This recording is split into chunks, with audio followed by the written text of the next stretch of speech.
Hello friends, welcome back to my another blog. তো আজকের আমি ভিডিওটা শুরু করলাম দেখো আমার রান্না দিয়ে। তো এই যে এখন আমি রান্না বসিয়ে দিয়েছি। আর এর আগে করেছি কি বলো তো, মুড়ি খাওয়ার জন্য আলু ভাজা। আর ভাবলাম যে উনানটা আর বন্ধ করে রেখে কাজ নেই, আর একেবারে বসিয়ে দিই সবজিটা। এই যে একটা কুমড়ো শাকের চচ্চড়ি হবে, তার জন্য সেটা কেটেই নিয়েছিলাম। আর সেটা নামিয়ে দিয়ে আবার একেবারে মাছটাও ভেজে নিচ্ছি, ফ্রিজ থেকে অনেক আগেই বার করে রেখেছিলাম। আর আজকের একটা নতুন জিনিস দেখো তো, এই দেখো, মনে পড়ছে না ছোটোবেলার কথা? তো ছোটোবেলায় আমরা বলো এগুলো কিন্তু অনেকেই খেয়ে থেকেছি, যারা গ্রামের দিকে থাকতাম বাড়ি, তো তারা তো প্রায় সবাই খেয়েছে আর এটা চেনেও তারা। তো এইগুলো কাটবো এখন, মাছগুলো ভেজে নিয়ে মাছের ঝালটা বসিয়ে দেব। আর এই যে অনেকগুলোই মাছ, কটাই মানে বেশি করেই মাছ ঝাল করে রাখছি। ঝাল করে একবারে ফ্রিজে রেখে দেবো কালকের জন্যেও, কারণ রোজ রোজ সেই ঝাল করা যেহেতু রাখার একটা ব্যবস্থা আছে, তাই ভাবলাম যে করেই রেখে দেবো।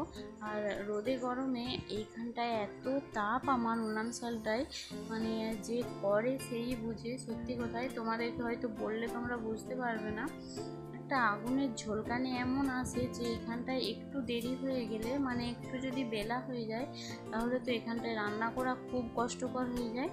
আর তারপর এই রোদ গরমের সময় এত রিচ খাওয়া উচিত নয়, কিন্তু আমার ছেলে না মাছের ঝাল হলে তার ঠিক হয়নি। তো ভাবলাম করেই রেখে দিই, আর কি করব। আর এই যে একবারে মশলাও পেস্ট করে নিয়েছি, আর মিক্সিতেই করে নিয়েছি সেটাও, কারণ আর শিলনোড়া নামাতে আর ভালো লাগছে না। আর শুধু তো এইটুকুই মশলা, আর অন্য কোনো তরকারিও হবে না। মানে তরকারি ওই যে কুমড়ো শাকের চচ্চড়ি হয়েছে, কিন্তু ওতে আমি কোনো মশলাই দিই না, ওটা নর্মালি রান্না করি। আর এভাবেই এদের বাড়িতে সবাই খাই, আমি দেখে আসছি। আর টুকটাক একটু আধটু সর্ষে বাটা আরে দেওয়া চলে, কিন্তু আমি আর দিইনি ওতে। এটাও ভালোই লাগে, সর্ষে বাটনা ছাড়াও এটা বেশ খেতে ভালো লাগে। তো এখন এই যে আবার চুনো মাছ কটা, সে আগের দিন যেগুলো ভেজেছিলাম সেগুলো মানে বাছছিলাম, সেগুলো ভেজে একবারে ঝাল করে দিচ্ছি। চুনো মাছগুলো তোমাদের দাদা ভাই খাবে, আর ওইগুলো ছেলে খাবে, আমি খাবো।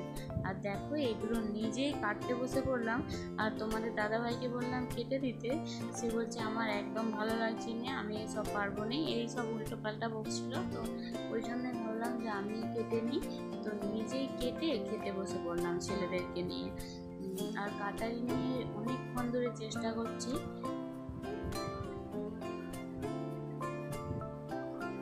একটা তালের ওই যে দেখতেই পাচ্ছ তোমরা, অর্ধেকটাই কাটা হয়ে গেছে, তো ওর শ্বাসটা প্রায় বেরিয়েই গেছিলো। এই যে যা হোক করে কেটেছি অনেক কষ্ট করে। তো এখন এটাকে চামচে করে তুলে আগে বার করে নিচ্ছি, তারপর ধুয়ে এটা আমরা খাবো।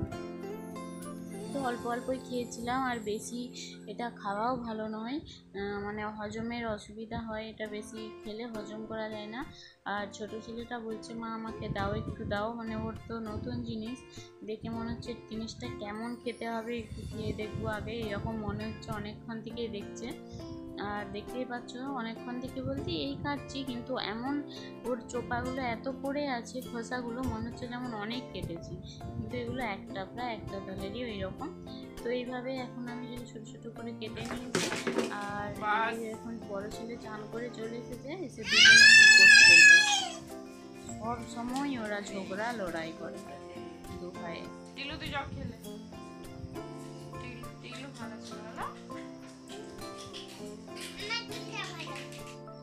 তো আজকে তো মঙ্গল সংক্রান্তি, আর আমি ভাত খাবো না, আর তার জন্য এই যে একবার মুড়ি খেয়েছিলাম সকালবেলা, আবারও একবার মুড়ি নিয়েই বসছি আলু ভাজা দিয়ে, আর একটু ওই যে নরম নারকেল ছিল, তো সেটা দিয়ে। আর তোমাদের দাদাভাই কত জামা প্যান্ট কেচেছে দেখো, তারই অতগুলো জমানো ছিল, মানে আমাকে কাচতে দেয়নি, কালকে আমার শরীরটা হঠাৎ করে একটু খারাপ হয়ে যায়, আর তার জন্য একটু শরীরটা দুর্বলও লাগছিল।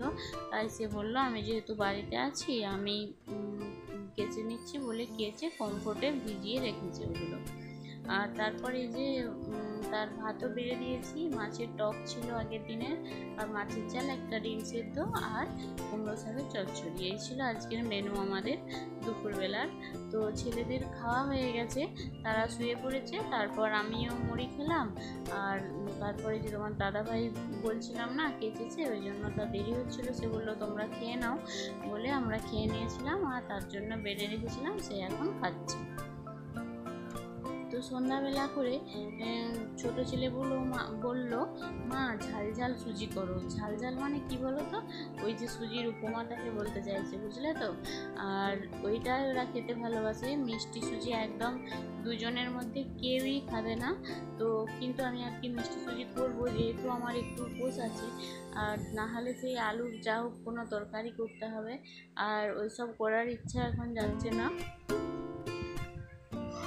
তাই ভাবলাম যে একদম ঘিয়ে ভিজে আর রেখে দেবো, আর হচ্ছে একটু ওদেরকে দুভাইকে করে দেবো ওইটাই, আর একটু যেটা করবো দুধ দিয়ে চিনি দিয়ে সেটা আমি আর তোমার দাদাভাই রুটি দিয়ে খাবো। এই দুধে একেবারে ভিজে রেখে দিয়েছিলাম, আর এই যে দেখো আলুটা ভেজে আর সুজিটা এখন দিয়ে দিয়েছি। আর নর্মালি করছি জানো তো, ক্যারি পাতা, তারপর ওই কালো সর্ষে ওইসব আর দিলাম না, পেঁয়াজও দিইনি, কারণ পেঁয়াজ দিলে আবার আমাকে গ্যাসটা মুছতে হবে।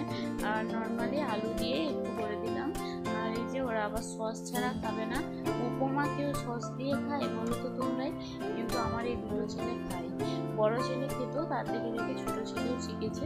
আর কি করবো, যে যেটা খেতে ভালোবাসে খাক, ওরা ওটাই যদি পেট ভরে মন খুশি করে ওটাই যদি ওদেরকে ভালো লাগে, আমার মনে হয় ওরা ওটাই খাক যেটা ওদের ভালো লাগবে বলে ওদেরকে দিয়ে দিলাম। আর তারপর আমি এই যে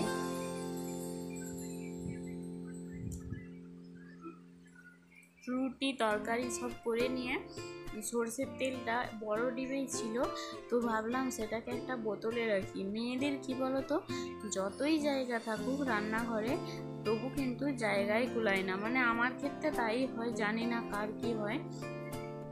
তো দুটো জায়গায় এরকম একটু একটু করে ছিল, তাই ভাবলাম এই দুটো জায়গা তেলকে যদি একটা জায়গায় ঢেলে রাখতে পারি তাহলে আমার কিন্তু অনেকটাই জায়গা খালি হবে। তাই ভাবলাম যে একটা 1 লিটারের বোতলে ভরে রাখি আর একটা ছোট্ট এই বোতলটায় ভরে রাখি।